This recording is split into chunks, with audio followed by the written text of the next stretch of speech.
นุโมทนาโจมเจื้อนยาวเถิดบนตานแถมแจมมันรีเทโทนสถานพระโคดมแฝงไฟเฝ้านิลันดรผู้ขาขอหยอกรนมเนตังกาวางเกี่ยวกับบันต่อขออังเจิญท่านทั้งหลายจงมาพาทะอนุโมทนาจิมุลาสตาผู้ขาทั้งหลายที่ได้มาทำบุญเฮตานายที่ขากะละวันเนนานจงจักเจียงแต่เดเลโยสันเนเสโนวะละโปที่โมเตมาลาสาเสนางมหาถิงวิจัยโยสัมโปที่มากันจริงอานันตัญญาโนโยโลกุตตโมตังปัญนามามิพุทธังตังปัญนามามิธรรมังตังปัญนามามิสังฆังสาธุสาธุโอกาสาพันเตขาเดชพระแก้วเจ้าตังสามและตังหาพระองค์ว่าจะจำพวกอันใดในสาธิตสามลานอยู่วัดว่าอารามสถานเตเนเป็นต้นเป็นก็เป็นประธานและสาธิตสามลานอยู่จานฟาตาวะเตสาภาคาพรอยู่เนือนาจมปูจูติจูแห่งจูตูนจูพระองค์วันเนก็หากเป็นวันเดติที่อันวิเศษเหตุว่าเดือน10เหนือขึ้น15ค่ำพร้อมว่าเป็นวันสัลหะบูชาก็ได้มาจูจอดลอดถึงยังโมลาสัทธาผู้คาตังหลายจูห่อจูงานจูพูดจูคนจูใหญ่น้อยยิ่งใจก็จริงได้ปากันมาสนงคงควายตกแต่งแปลงพร้อมน้อมนำมาอย่างตูปาบุพาดวงดอกข้าวตอกดอกไม้ไฟเทียนและโอตานะพัตตาหารและน้ำสารตั้งหลายตามวอนปุ่งในเปื้อว่าจักนำมาถวายผู้จะเฮตานแด่พระแก้วเจ้าตังสามและตังหาพระองค์ว่าสันนิแต่ดีลีขอพระแก้วเจ้าตังสามและตังหาพระองค์จงเมตธรรมาเมตตาเอ็นโดคุณนาวายนาปฏิกาหารับเอาอย่างปรามิตรผู้จาแห่งมุลาสัตาผู้คาตังหลายและเพื่อเฮไดโสมตังกรรมกรรมพาธนาแห่งมุลาสัตาผู้คาตังหลายว่าสนิเตติบุญญาลายเสอันนี้นามีมากเมื่อมุลาสัตาผู้คาตังหลายได้มาทำบุญเฮตานายที่ขากะละวันนี้ก็ขอเฮมาเป็นปัจจัยกรรมโจอดหนุนยางมุลาสัทธาผู้ต่างหลายเฮได้เอาตนตอดรอดพ้นเสียอย่างอันตรายต่างหลายต่างๆนานาเป็นตนว่าข้อปีข้อเดือนข้อวานข้อยามข้อเจ็บขายได้ภายญาติข้อโมโลกาต่างหลายต่างๆนานาเปียที่โลกาก็อย่าได้มาใกล้มากายมาเบียดมาเบียนอย่างตุนตัวแห่งโมลาสัทธาผู้คาทั้งหลายจุงจำเลินไปด้วยอายุปีอายุเดือนอายุวันอายุยามอายุวันนาสุขภาละประกอบไปด้วยจุกปีจุกเดือนจุกวันจุกยามไปใจขอเฮได้เอาตุนตัวตั้งไว้อยู่กับโจยางวันละพุทธศาสนาขององค์พระสัมมาสัมพุทธเจ้าแลองค์พระมหาเจนาธาตุเจ้าไปจนเสียงเจรการยาวนั้นนักนั้นจงจักมีแจ้งแต่เดลีตังโนอาเกตุปะภูภาลาจาตานังสาโทโอตานาพิขาตานังโอตักกังตานังอาเพจาสาธาลนะสัพพโลกิญะปุตตะมะคาภาลานิปานาปัจจโยโหตุโนเนจัง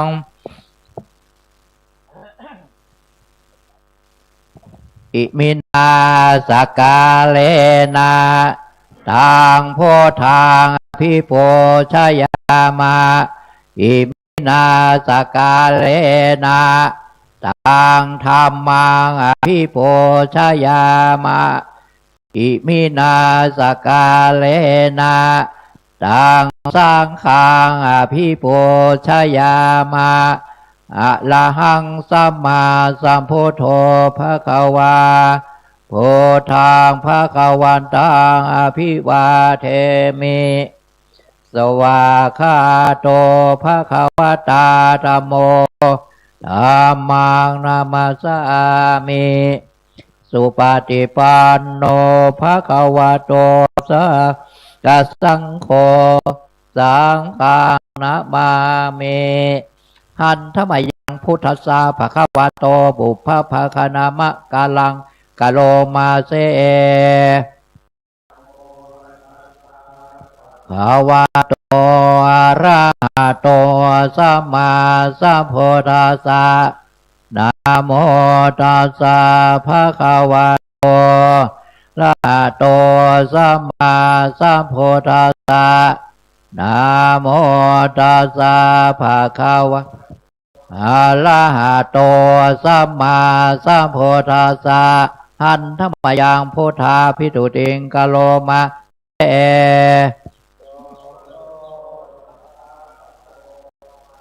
หังสัมมาสัมพุทโธเวชาจารณะสัมปันโนสุขโตโลกเวทโตอนุตตโลปุริสธรรมสารทิเทวมโนสนาพุทโธภควาโยเอมาโลกังเอวะกังสมาระกังสัพพมะกังชาสมาพรามเนงปะชังสะเทมโนชังสายังอภิญญาสัสสิกตวะภเวเทเสโยธรรมังเทเสเสติกันยานังมัชเชกัลยานังปฏิโยชานะกัน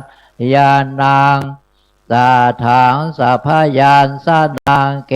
วลปาลิปุณัง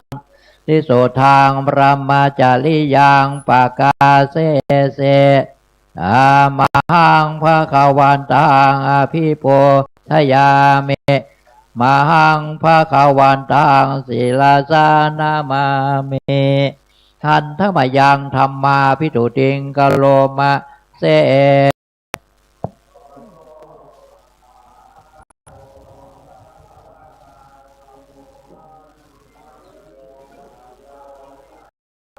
โกเอปัสสิโก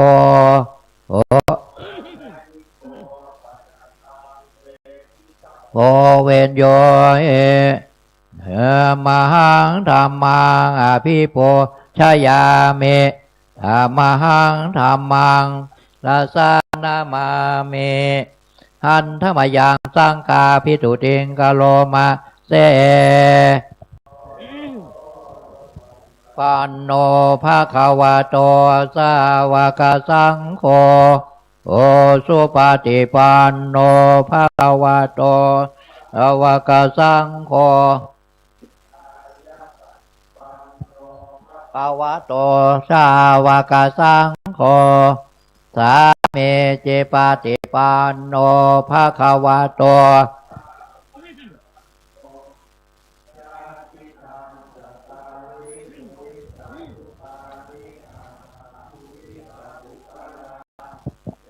สัพพะคะวะโตสาวกสังโฆอาหุเนยโยสิเนยโยทักขิเนยโยอัญชาเลกาลานิอนุตตลังปุญญเขตังโลกาสาธรรมหังสังฆังโอชยามิ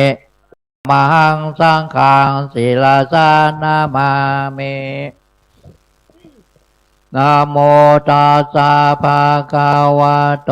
อะระหะโตสัมมาสัมพุทธัสสะนะโมตัสสะภะคะวะโตอะระหะโตสัม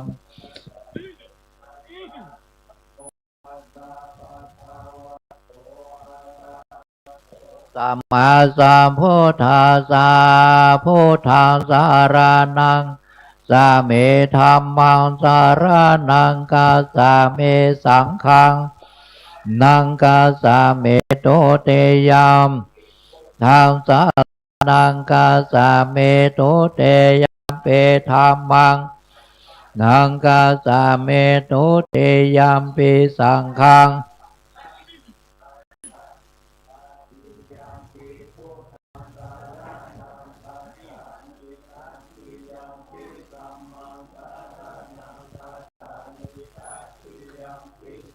ของสารานังกาสา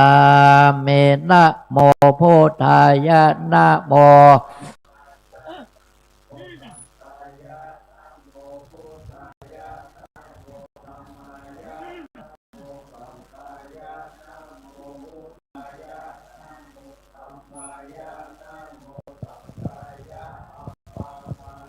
พุทโธปะมะโนธัมโมปะมะโนสังโฆปะมะพุทโธปะมะโนธัมโม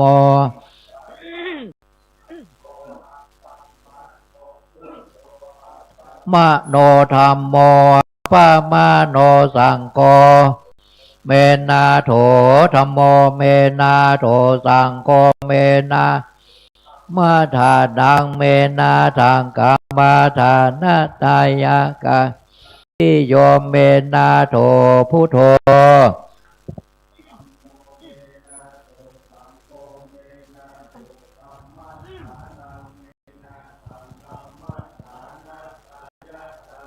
ริโยเมนาโถพุทโธเมนาโถธัมโมเมนาโถเมนาโถกามาทานังเมนาทางกามาทานาตายจาริโยเมนาโถหัมพันเต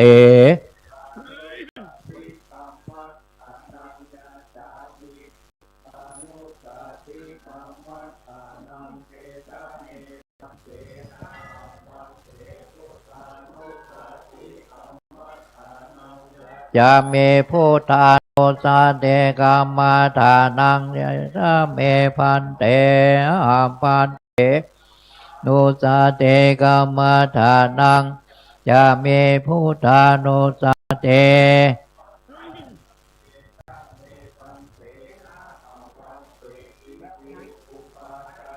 สามาเทงยาจาเมหัมพันเตเปเตโอปัจจาละสะเทงยาจาเมหัมพันเตอุปจาระสัมมาเทงยาจาเมอิเตเปโสอะระหังสัมมาสัมพุทโธวิชาจารณาโนโสกาโตโลกาวิโทอนุตตโล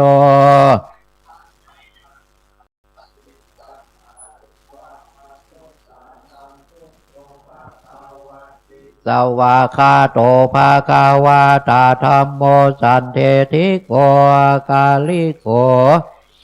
สิโกโอปันนายโกปัจจตังเวทิตาโพติสุปฏิปันโนภาคาวาโตสาวกสังโฆสุปฏิปันโนภาคาวาโตสาวกสังโฆ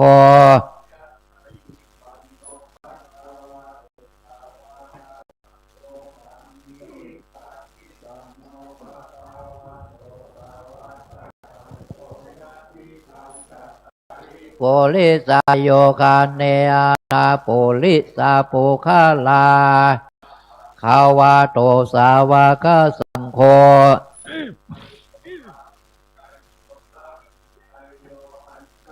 กาลานิโยอนุตาลังยะเขตังโลกาสาเทอาเทเอมัสสมิงกาเย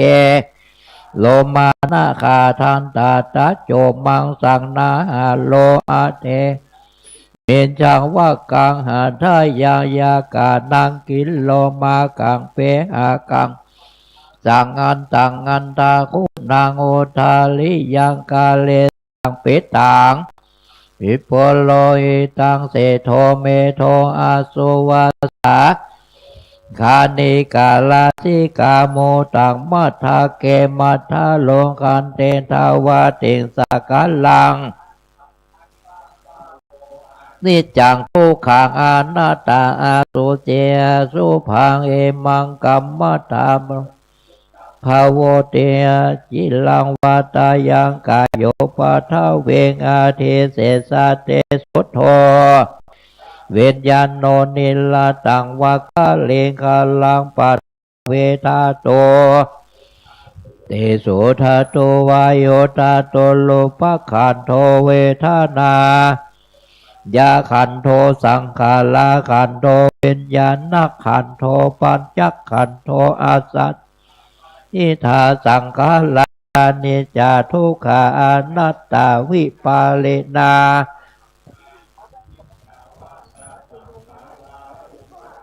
กายธรรมเมโนปัสสิตาวานิโลชันติเตสังโมสุโขนัมมะโลปังอานิจจังขายะเถนานิจจังปานานามาโลปังทุกขังพยาเถนาสุขังวตานามาโลปังอนัตตาอาสาลากาเถนาสาลังวตานามาโลปังอนิจจังนามาโลปังทุกขังนามาโลปังอนัตตานิจจังปานังนิ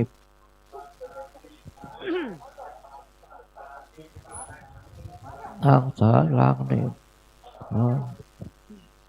สาธุตานะลาเมสัมปันโนตานะปาลาเมสัมปันโนตานะปาลามาทาปาลาเม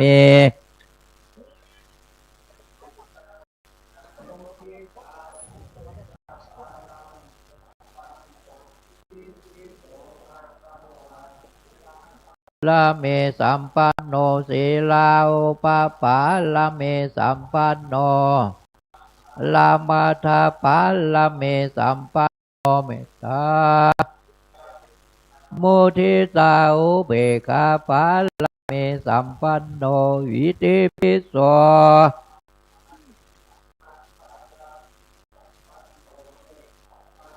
ปะปาลาเมสัมปันโนเนคามาปาลามาตาปาลาเมสัมปันโนเอกโลนาโมทิตาอุเบกขาปาลาเมสัมปันโนปิโสภะคะวาลาเมสัมปันโนปัญญาอุปปาลาเมสัมปันโน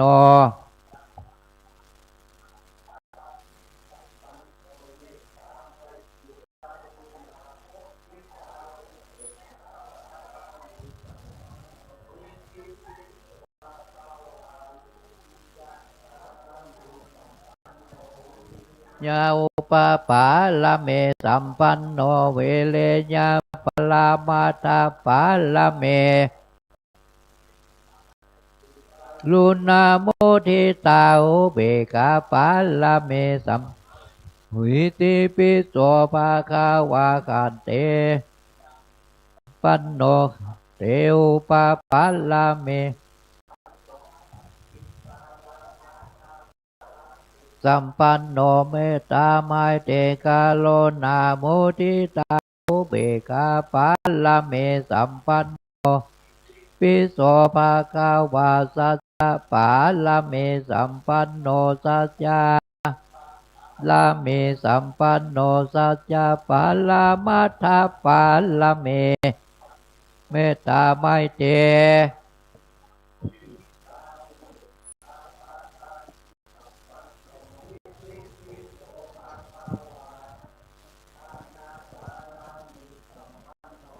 เทธานาโอปาปาลาเมสัมปันโนอาเทธานาปาลามาตาปาลาเม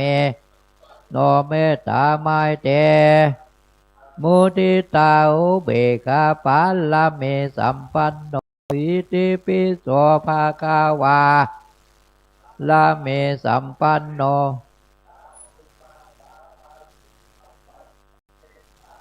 ลามาทาปาลาเมสัมปันโนเมตตาไมเตมุทิตาอุเบกขาปาลาเมสัมปันโนอิติปิโสภะคะวาปาลาเมสัมปันโนอุเบกขาอุปปาลาเมสัมปันโนอุเบกขาทาปาลาเมสัมปันโนเมตตาไมเตมุทิตาอุเบกขาปาลาเมสัมปันโนอิติปิโสภะคะวะทัสสะปาลาเม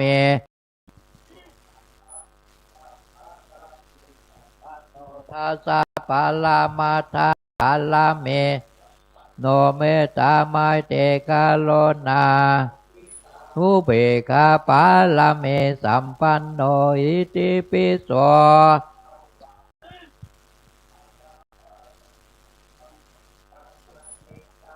ลาเมสัมปันโนสัมมาทิงสาวปาปาลาเมสัมปันโนเมตตาลุนาโมทิตาอุเบกขาปาลาเมสัมปันโนปิโสภะคะวาพุทโธนันจุโสปิโสภะคะวาอิติปิ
ครับ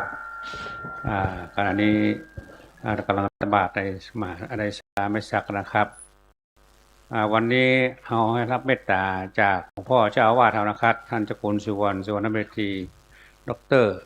เจ้าอาวาสเรานะครับเป็นองค์ธรรมกถึกแสดงพระธรรมเทศนาโปรดเรามาเจ้านี่เนอ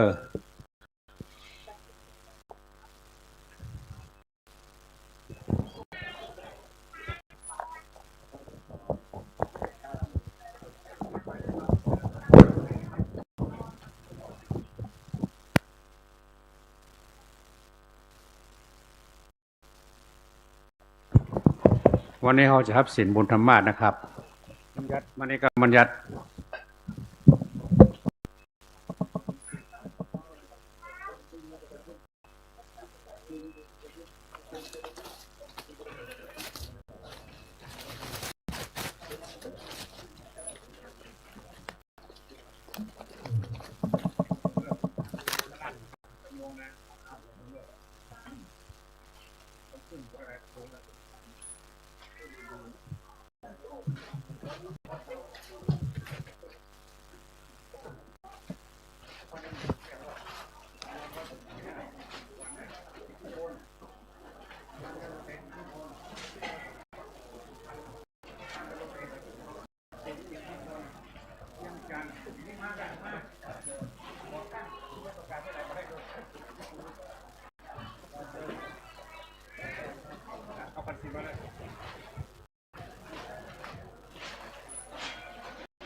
พ็ญอาสาฬหะ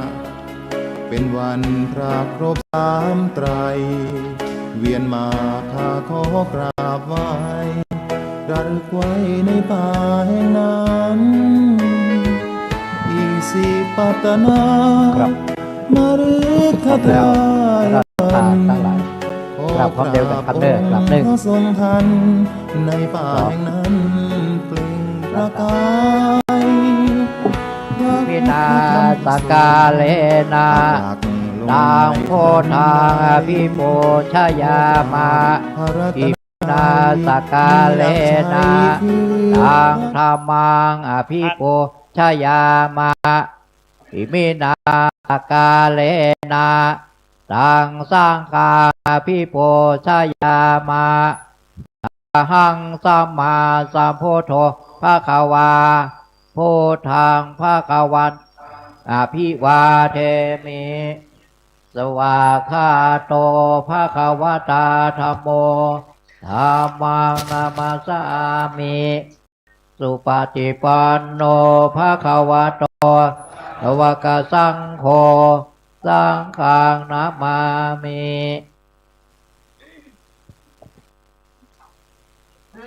ครับคณะสัตยาทั้งหลายกับท่านเจ้าขุนพร้อมเดียวกันกับกลับหนึ่ง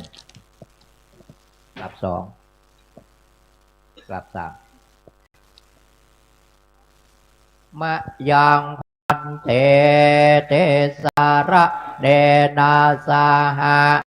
ปัญจศีลานิยาจามาตุเตยามเปมะพันเตเตสาระเดนาสาหะปัญจศีลานิยาจามาเตยามเปยังพันเตเตสาระเนนาสาหะปัญจศีลานิยาจามานะโม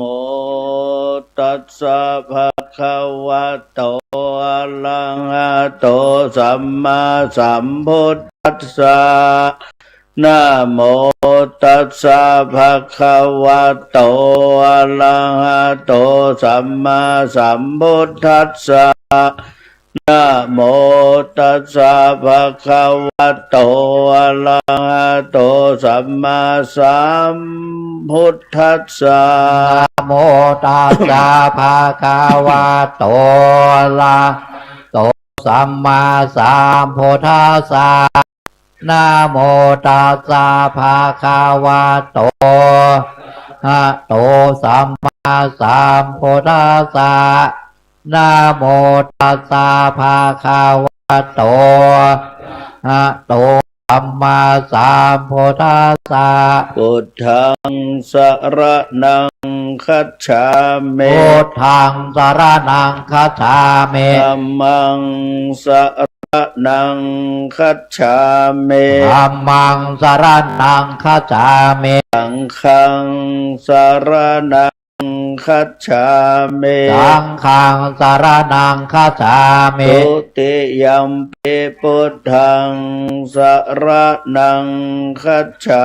มิ ทุติยัมปิพุทธังสรณังคัจฉามิ ทุติยัมปิธัมมังสรณังคัจฉามิ ทุติยัมปิธัมมังสรณังคัจฉามิ ทุติยัมปิสังฆังสรณังคัจฉามิ ทุติยัมปิสังฆังสรณังคัจฉามิ ตติยัมปิพุทธังสรณังคัจฉามิ ตติยัมปิพุทธังสรณังคัจฉามิ ตติยัมปิธัมมังสรณังคัจฉามิ ตติยัมปิธัมมังสรณังคัจฉามิ ตติยัมปิสังฆังสรณังคัจฉามิ ตติยัมปิสังฆังสรณังคัจฉามิ ปานาติปาตาเวระมณีเสขาปะตังสมาธิยามิ อานาติปาตาเวรมณี สิกขาปะทังสมาธิยามิ อาตินนาตานาเวระมณีสิกขาปะทังสมาธิยามิ อาทินนาทานาเวรมณีสิกขาปะทังสมาธิยามิ กาเมสุมิจฉาจาราเวระมณีสิกขาปะทังสมาธิยามิ อาเมตุเมตาจาลาเวรมณีสิกขาปะทังสมาธิยามิ มุสาวาตาเวระมณีสิกขา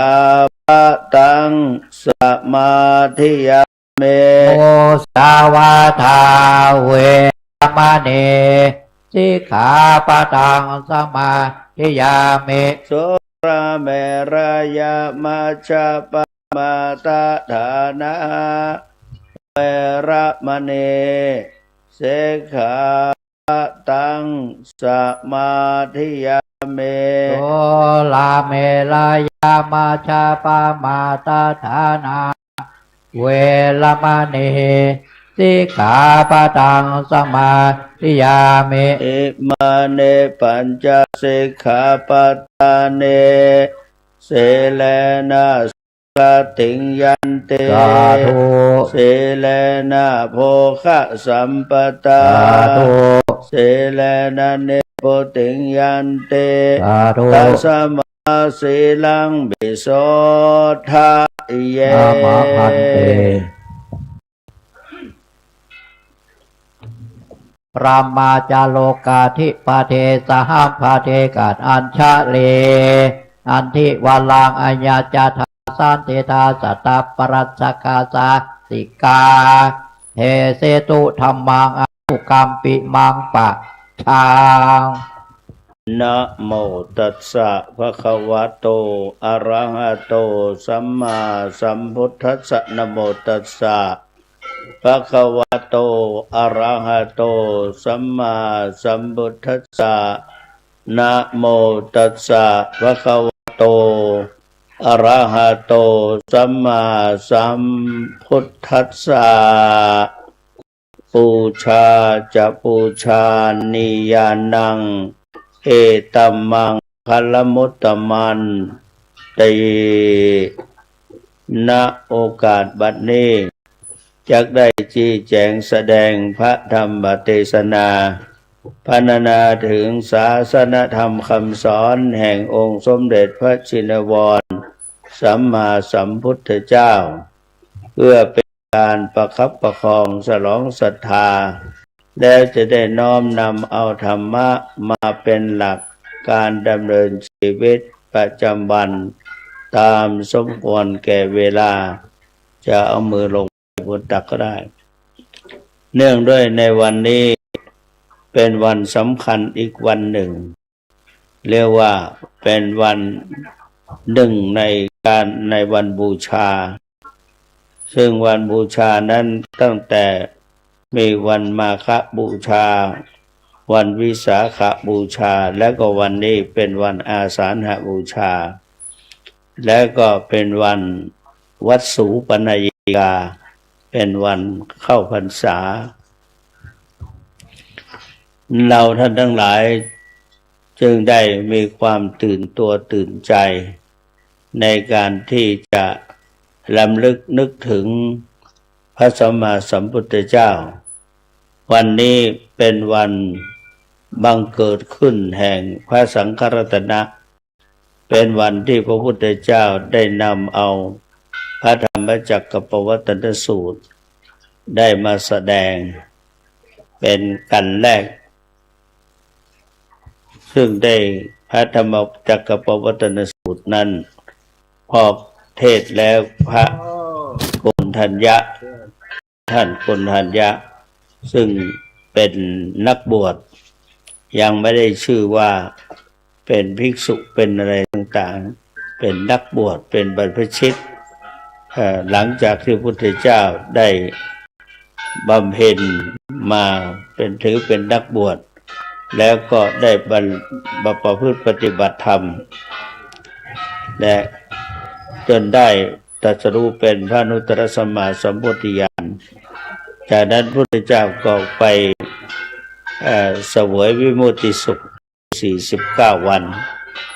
เมื่อเสวยวิมุตติสุขเรียบร้อยก็ทรงพิจารณาเห็นว่าจะควรจะว่าพระธรรมเทศหรือธรรมคำสั่งสอนเนี่ยเรียกโมกขธรรมหรือพุทธิธรรม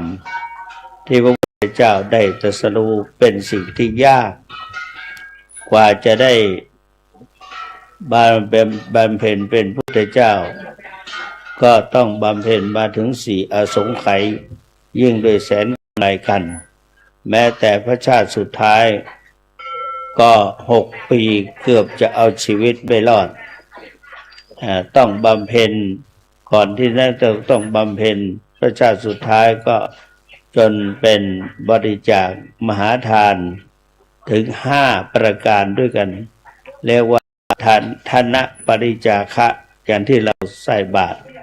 อย่างที่ท่านพระเดชพระคุณที่เจ้าคุณพระศรีศิลปาจารย์ได้นำคณะ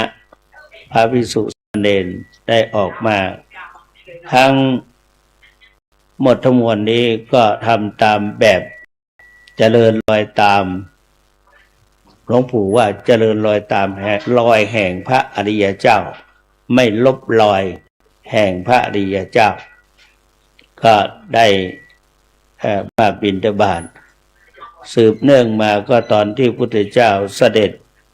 เข้าไปสู่กรุงกบิลพัสเมื่อเข้าไปสู่กรุงกบิลพัสพระเจ้าก็ทรงประทับยืนพิจารณาใคร่ครวญเมื่อพระพุทธเจ้าเสด็จเข้าไปสู่ตระกูลและจะทำอย่างไรก็รู้ว่าประเพณีของพระพุทธเจ้าแต่ละพระองค์นั้นล้วนแล้วแต่รับบิณฑบาตตั้งแต่แรกครั้งแรกหรือมีผู้ใส่ครั้งแรกพระเจ้าเสด็จพระดำเนินไปทีนี้พอไปก็พระมหามายาพระยโสธราพิมพาซึ่งเป็นผู้บารมีบำเพ็ญมาด้วยกันตลอดก็เป็นพระสวามีว่างั้นเถอะแล้วก็ท่านเป็นพระชายาเป็นพระมเหสีก็กระวนกระวายรู้พระพุทธเจ้าจะเสด็จกลับมาพอเห็นพระพุทธเจ้าซึ่งพระเจ้าสุโธทนะก็ให้พระบรมวงศานุวงศ์ให้เจ้าหน้าที่ได้เตรียมภาชนะโภชนาหารต้อนรับพระพุทธเจ้าต้อนรับก็พระนางก็สะเง้อสะแงะว่าเมื่อไหร่จะมาสักทีพอก็ขึ้นประทับบนปราสาทมองออกไปเห็นพระพุทธเจ้ารับเป็นบ้านหลังแรกซึ่งทำเป็นแบบ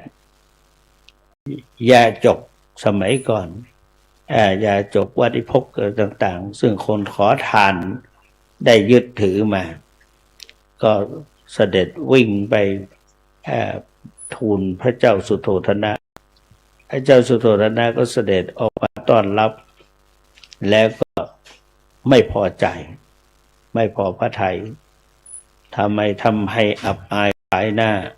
ไปขอแบบขอทานพระเจ้าก็ตรัสว่าเป็นแบบอย่างเป็นตามธรรมตามตระกูล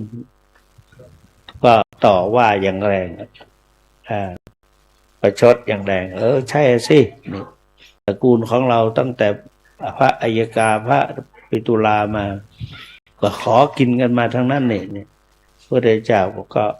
ขอให้ท่านสงบนิดหนึ่งก็พูดให้ฟังว่าเป็นสกุลของประเพณีเป็นสกุลของพระอริยเจ้าต้องเดินบิณฑบาตชีวิตอาศัยบิณฑบาตก็หลวงปู่ก็ถือรอยตามแบบนั้นไปอยู่ตรงไหนก็บาตรไม่ทิ้งก่อนจะหลับจะนอนก็มองไม่เอาออกจากคือเอาไว้ที่บริเวณใกล้ มีเหมือนกันนะโยมนะเวลาเราเอาบาตรไว้ตรงนี้ความจริงอ่ะล้างแล้วเช็ดแล้วคว่ำไว้ตรงนั้น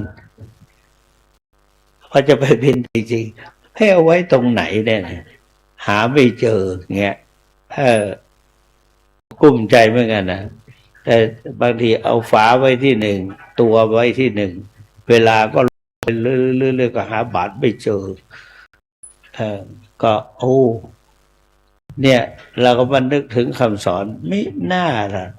ตอนที่มาอยู่ด้วยกันแรกๆกับหลวงปู่พระอาตมาอยู่วัดเทพากรบางพลัดหลวงปู่อยู่วัดลำเปิงตะโปธารามแล้วก็มาอยู่ที่วัดพระธาตุสีจอมทองก่อนจะนอนก่อนจะจำวัดหลวงปู่ไหว้พระเรียบร้อยหลวงปู่ก็ถามว่าทุกพ่อเลขาบาตรอาจารย์มีไหนเราอะไรกันตอนนี้จะหลับจะนอนมาถามหาบาตรก็ถามท่านนะถ้าไม่มาถามบาตรตอนนี้ยังไม่สว่างเลยยังกำลังจะนอนท่านก็สอนว่าจะไม่อยู่ปราศจากบาตรไตรจีวร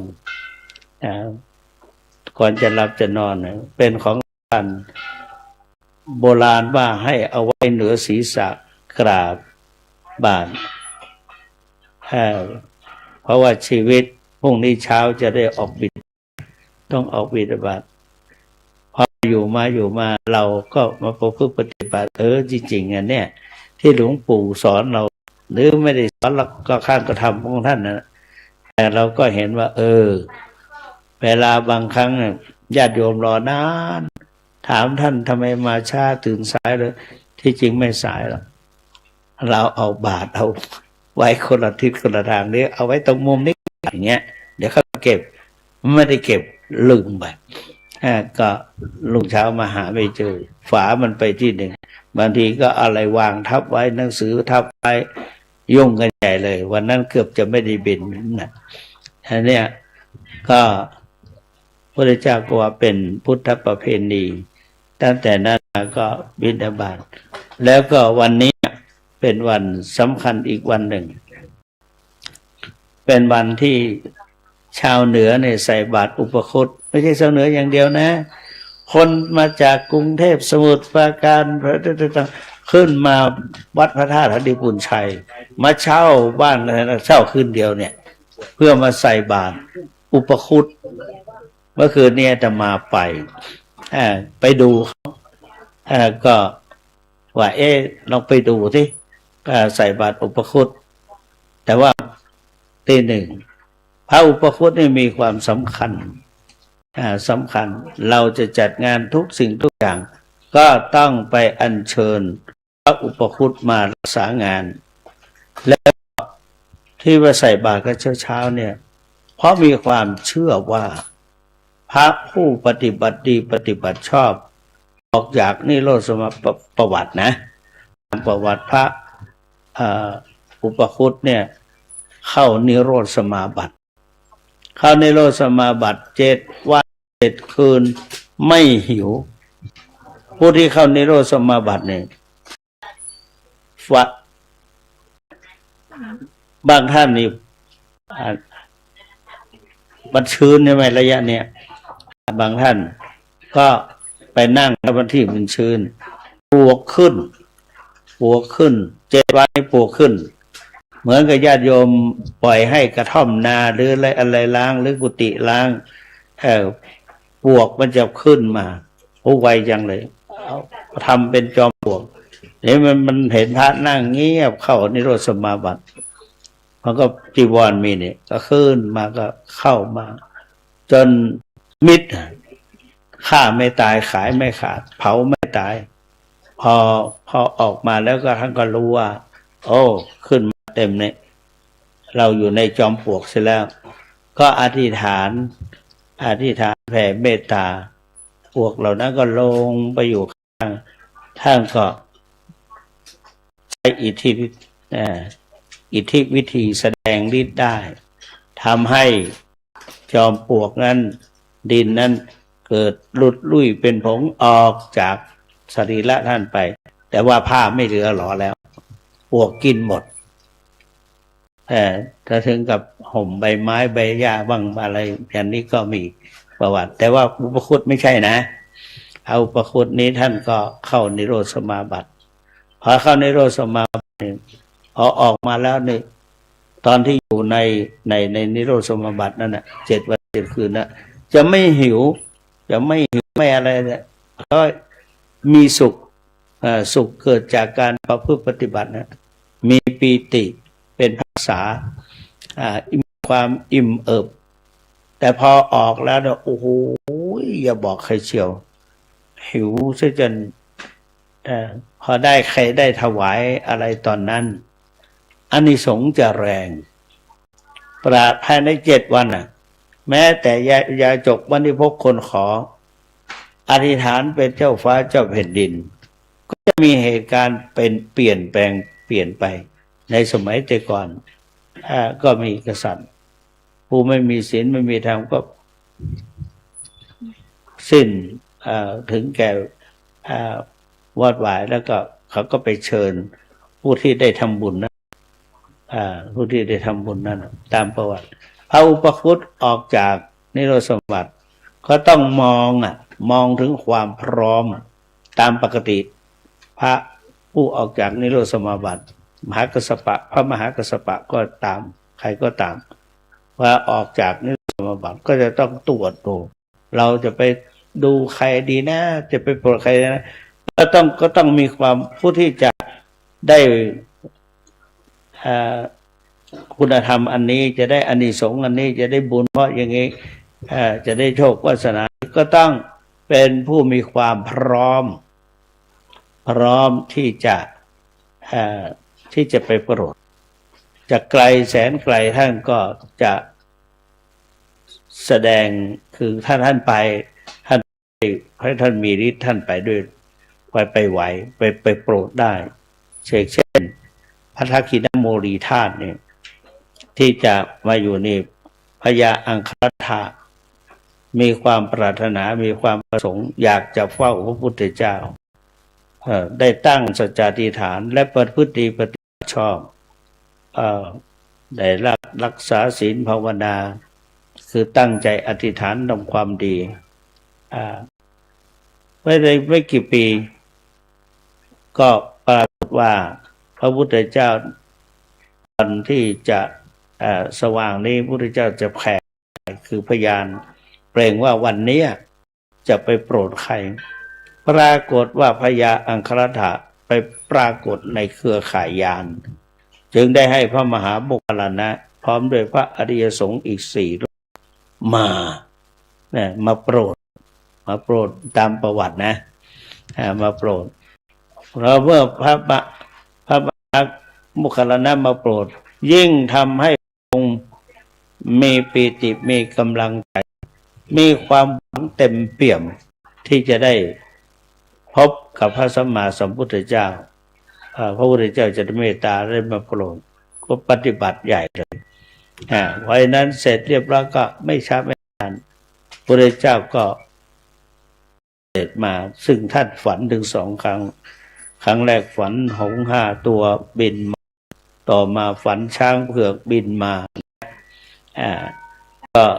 ตามประวัติพระมหาอุปคุตก็เหมือนกันท่านเข้าในนิโรธสมาบัติพอออกมาแล้วท่านหิวเรื่องก็คือว่าอาตมาว่าปู่พระอุปคุตเนี่ยตามปกติฉันอาหารเนี่ยพระพุทธเจ้าให้สำรวมมีอยู่ในบาตรพระมหาอุปคุตมองหลวงปู่แก้ว่าไงทุกคนลองคิดเลยถ้าไปเห็นพระอุปคุตเลยยังไงพระบัวเข็มพระอุปคุตเนี่ยที่ท่านนั่งบัตรท่านไม่ได้ก้มลงนะท่านมอง